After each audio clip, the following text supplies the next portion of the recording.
Le 29 octobre. Très faible avec des maux d'estomac depuis 3 semaines, je suis hospitalisé près de Paris.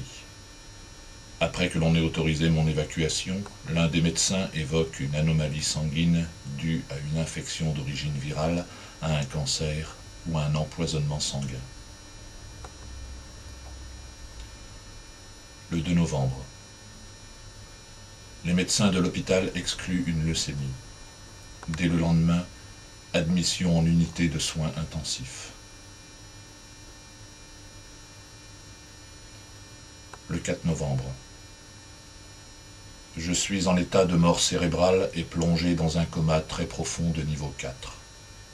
On se rend à mon chevet et on annonce ma mort, ce que dément l'hôpital.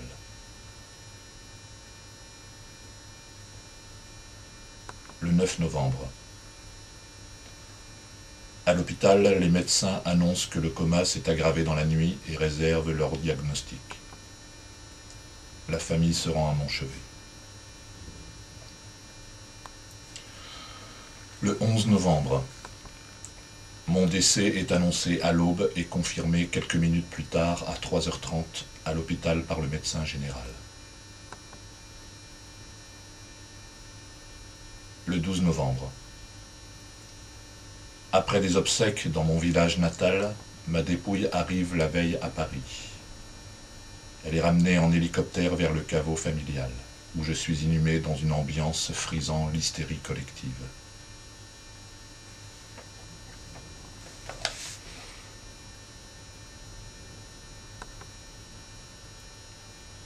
Le 28 octobre.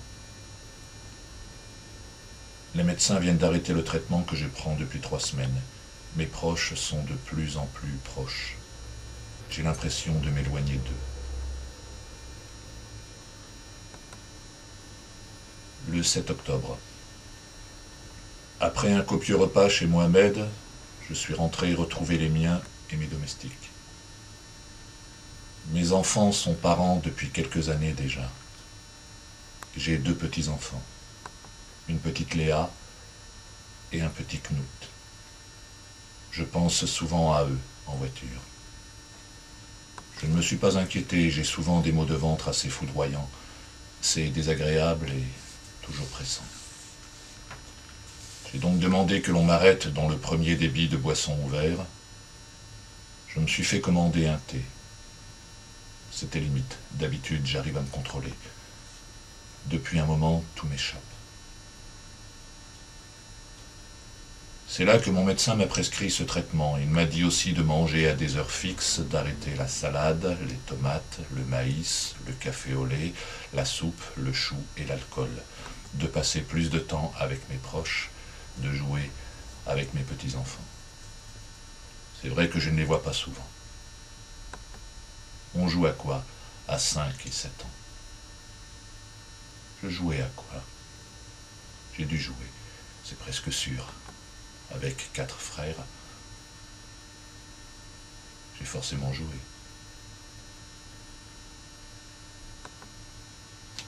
Impossible.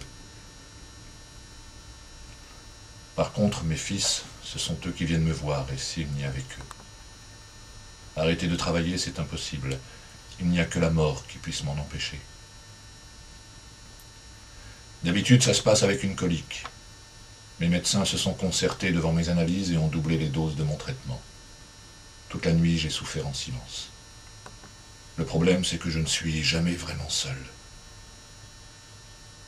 Ça fait des années que je n'ai pas eu la possibilité d'un repos total, seul, isolé, sans personne, ni bruit, ni parole. Le silence.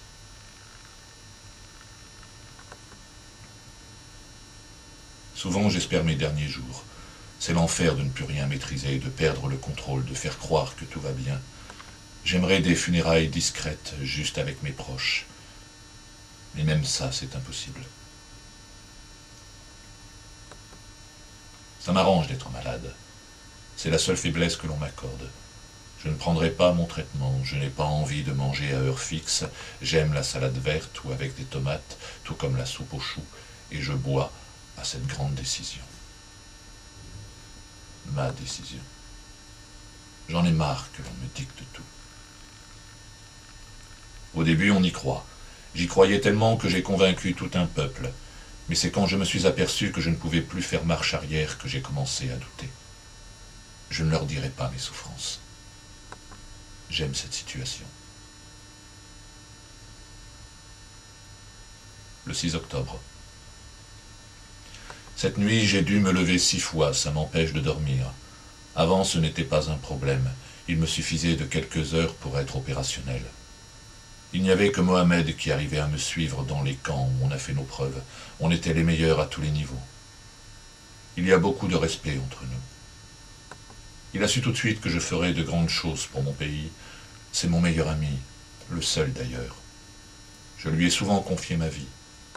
Ça fait maintenant 15 ans qu'il ne travaille plus pour moi. Pour son départ en retraite, je lui ai offert un resto. On en parlait souvent de la retraite, d'un coin tranquille où il pourrait terminer ses jours. Je vais quelquefois chez lui pour des repas d'affaires. Ça fait longtemps que l'on n'a pas discuté. Ça serait plus raisonnable d'aller coucher. Il faut vous reposer. Je ne peux pas rester sans rien faire. Un bon bouquin. Ça me permettrait de m'évader. J'ai souvent voyagé, foulé de nombreux pays, pourtant je n'en connais aucun, je n'ai vu que leurs aéroports et leurs ambassades. J'ai envie de faire partie de ce monde.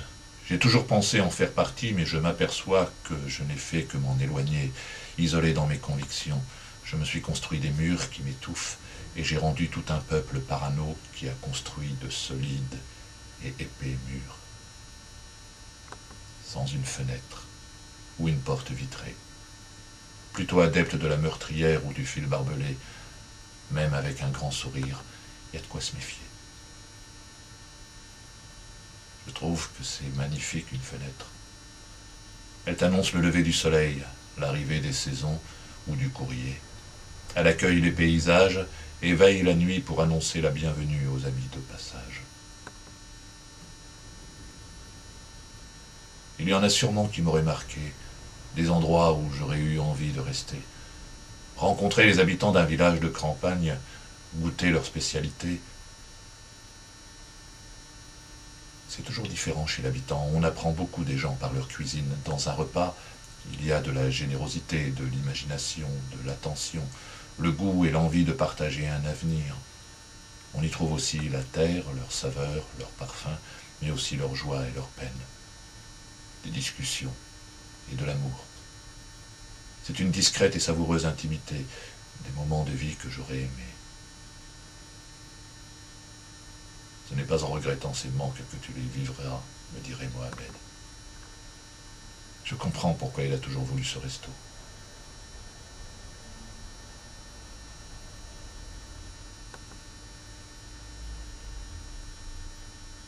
Paris a toujours été une des villes où j'aurais aimé passer un peu plus de temps.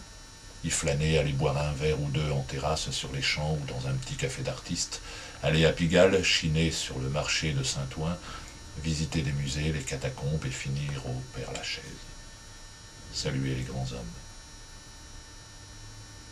Je n'ai plus envie de ces paysages, de cette nourriture, de leurs sourires et leurs angoisses. Je ne désire plus que de la cuisine française, dans un resto parisien, près d'une fenêtre.